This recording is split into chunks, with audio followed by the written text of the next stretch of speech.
पिपिली वीर पुरुषोत्तमपुर में श्री श्री नृसिंहनाथ देव पीठर नृसिंहनाथ देव नूतन मंदिर प्रतिष्ठा होती चतुर्पार्श्व देवादेव विग्रह प्रतिष्ठा और श्री विष्णु महायज्ञ महासमर अनुष्ठित हो जाए पार्श्व देवादेवी मूर्ति प्राण प्रतिष्ठा होती पंडित वीरेन्द्र किशोर त्रिपाठी पौराहित्य समस्त विधि नीति ब्राह्मण पंडित मैंने जोगदे घृत यज्ञ कर मंत्रध्वनि प्रकम्पित होता पूरा परिवेश वीर पुरुषोत्तमपुर समस्त ग्रामवासी उपस्थित रही नूतन मंदिर प्रतिष्ठा और पार्श्व देवादेवी विग्रह प्रतिष्ठार सहयोग कर 3 दिन धरी चली कार्यक्रम आज पूर्णाहुति होइछे। आज को 4 दिन धरी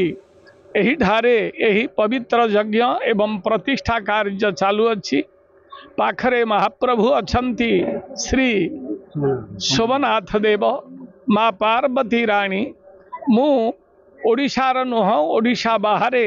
बहु स्टेट रे बुलिकरी देखी किंतु एठी जो चंद्रशेखर विग्रह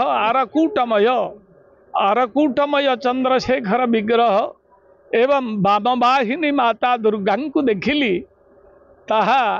आखि मोर पवित्र ही गला। ग्राम स्वप्नेश्वर महादेव दक्षिण भारत प्रस्तर मूर्ति तैयारी 2 वर्ष 3 वर्ष तले यार सरकार पुनरुद्धार करथिले एवं आज ये ग्राम